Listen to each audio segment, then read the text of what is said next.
There's really no mystery to understanding a material safety data sheet. It's like putting the pieces of a puzzle together. By knowing and being familiar with every part of the MSDS, you can clearly appreciate the whole picture of maintaining a safe workplace. Almost everything you could possibly want to know about the safe handling of a material in your workplace is found in an MSDS. But learning to use an MSDS on a regular basis is often frustrating. With all this information to look through, how can I find what I need in a hurry? Can't this information be organized in a more logical, concise way? In response to these complaints and others, the American National Standards Institute, or ANSI, has approved a standardized format for material safety data sheets that was developed by the Chemical Manufacturers Association. This format has 16 sections arranged in a concise and logical order. For example, information on the product itself and emergency situations is at the beginning, and specific technical information about the material is toward the end.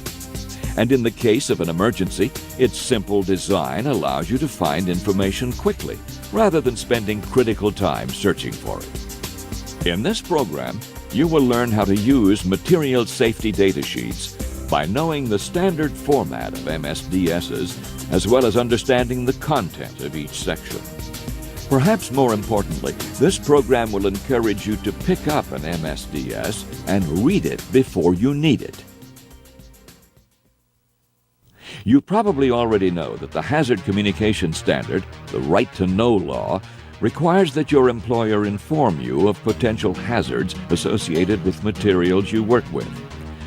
Through HazCom training and reading labels, you can learn about these hazards, but you can also learn about the materials you work with by reading material safety data sheets.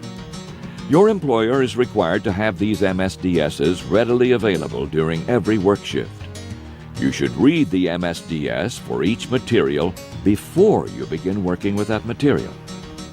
Let's go over each section so you can learn how to use an MSDS. You'll also learn that these 16 sections can easily be remembered if they're grouped into main categories: product information, exposure situations, hazard prevention and protection, and other specific information.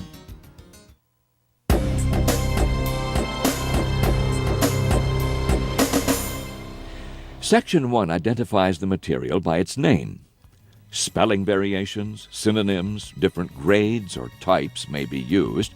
However, the name listed beside product name will be the same as the one on the label.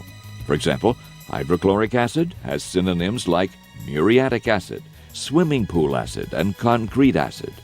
But the product name at the top of the MSDS is hydrochloric acid and matches the name on the container label. The preparation date will be at the top of the MSDS or in Section 1.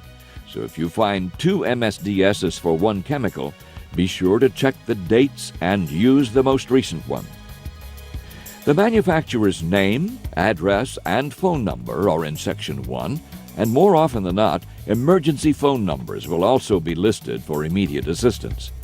You'll often find the number for Chemtrec, an emergency response service of the Chemical Manufacturers Association.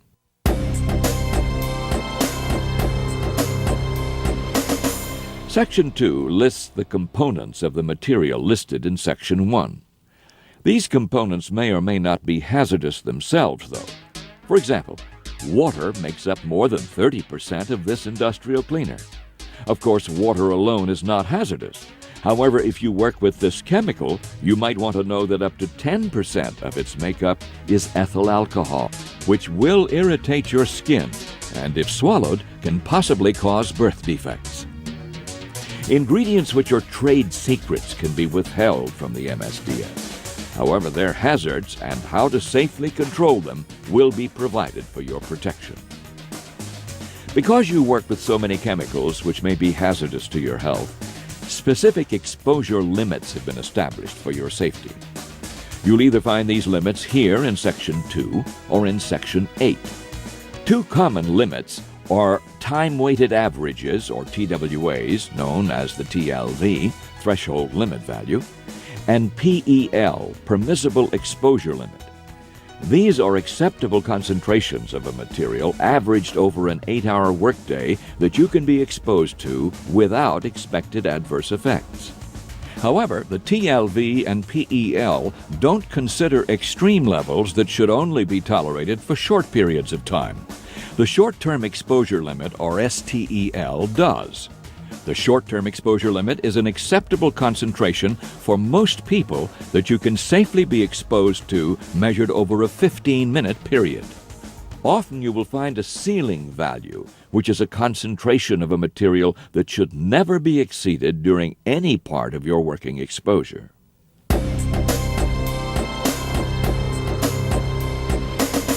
Is it flammable, corrosive, or toxic? Designed for emergency responders, the first part of Section 3 will often be an emergency overview. It describes the material's appearance and immediate potential hazards, but it's not intended to tell you about every possible hazard you may encounter. Section 3 also lists potential health effects by providing information on routes of entry and symptoms of overexposure. For example, this worker doesn't know why his hand feels itchy and irritated. But earlier in the day, he worked with a chemical and forgot to wear his gloves.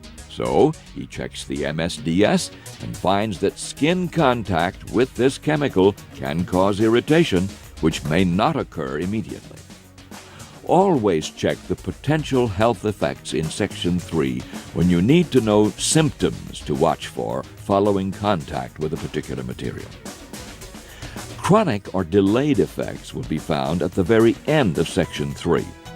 For example, some commonly used chemicals in healthcare facilities, such as ethylene oxide and nitrous oxide, can possibly cause reproductive damage. Also, formaldehyde, a chemical that preserves specimens, is a suspected carcinogen. Remember, Sections 1, 2, and 3 cover product information and provide basic information about a material and identifies its immediate hazards.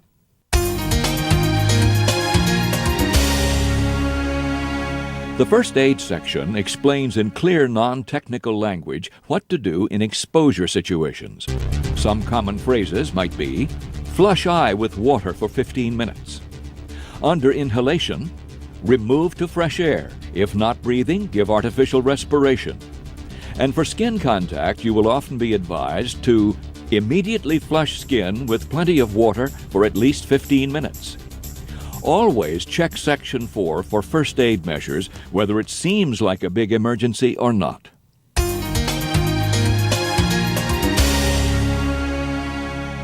The fifth section includes properties that cause a particular material to be a potential fire hazard. You'll need to understand terms such as flammable limits, flash point, and auto-ignition temperature. The flammable limits provide a range of vapor concentrations in air that will produce fire when an ignition source is present. Usually there will be a lower explosive limit, or LEL, and an upper explosive limit, or UEL. Any concentration of a substance in air between these figures can produce an explosion when an ignition source is present. Any substance with a concentration above the UEL or below the LEL is less likely to ignite. The flash point is the lowest temperature at which a liquid gives off enough vapor to form an ignitable mixture with air and produce a flame when a source of ignition is present. Be sure to look for the term auto-ignition. Auto-ignition is the temperature at which a material will spontaneously ignite or burn without an ignition source. When a material burns, certain products will be emitted that may be hazardous. These hazardous combustion products will be listed here as well. Section 5 will also include some basic firefighting guidance and tell you which extinguishing agent to use.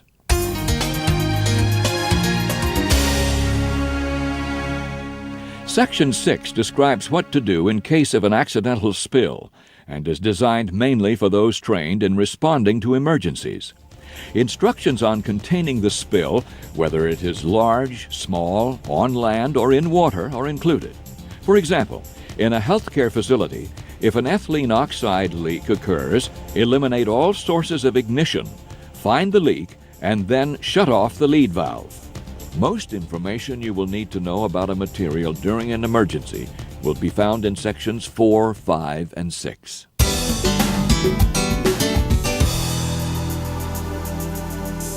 Section 7 provides general and specific practices for safe handling and storage. These practices will minimize your direct contact with the material, reduce fire hazards or other reactions, and prevent release of the material. This section also tells you which conditions to avoid when storing the material, like excessive heat, direct sunlight, or vibration. You'll find general statements about handling and storage, such as use only in a well-ventilated area and store away from heat. But be alert to more specific statements to protect yourself. For example, formaldehyde must be stored in the flammable liquids cabinet or storage room and separate from incompatible materials.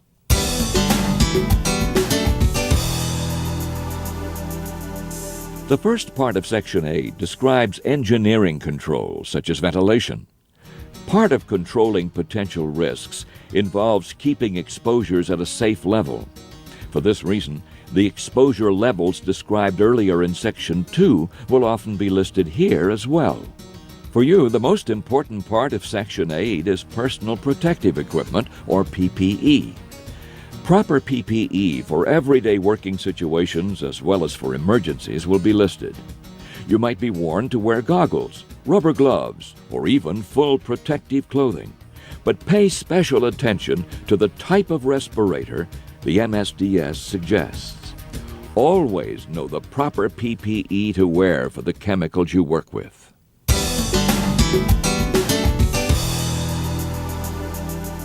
Section 9 gives you a detailed list of physical and chemical properties. For example, the Msds for sulfuric acid calls it a clear to slightly cloudy, oily liquid with an odorless to slightly pungent odor. Section 9 will also list evaporation rate, melting, and boiling points, to name a few. Knowing these characteristics will help you work with hazardous materials safely.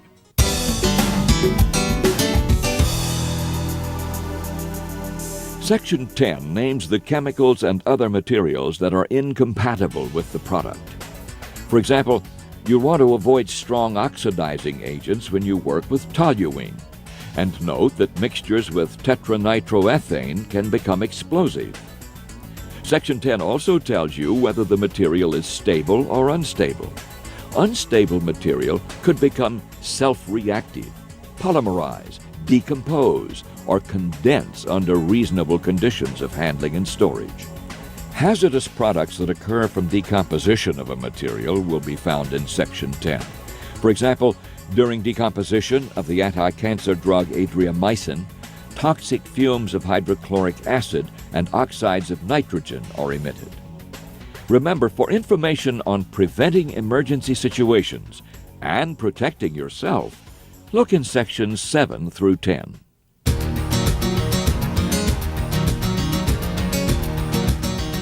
Will this material damage genetic properties or have reproductive effects? To what extent does this material irritate the skin and eyes? The answers to these types of questions are in Section 11 in the form of detailed laboratory test results and analyses. These test results help determine the effects a material might have on humans. Typically, this information is needed by physicians and toxicologists.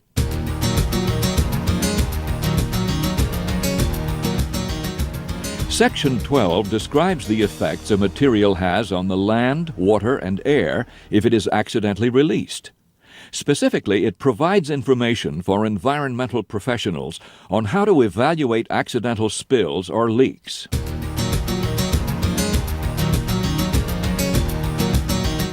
Information on disposal, including classification and identification, is found in Section 13. It includes limitations and restrictions, as well as recommended or acceptable disposal practices. For example, formaldehyde must be disposed as hazardous waste in a RCRA-approved facility, or dissolved in an appropriate combustible solvent and atomized in a RCRA-approved chemical incinerator equipped with an afterburner.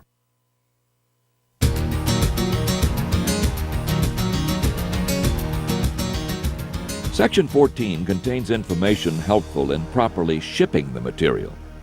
This section will tell you the material's proper shipping name, ID number, U.S. regulations, and, if appropriate, international shipping information.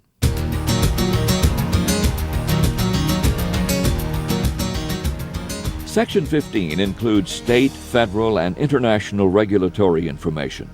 This information will help employers comply with health, safety, and environmental regulations.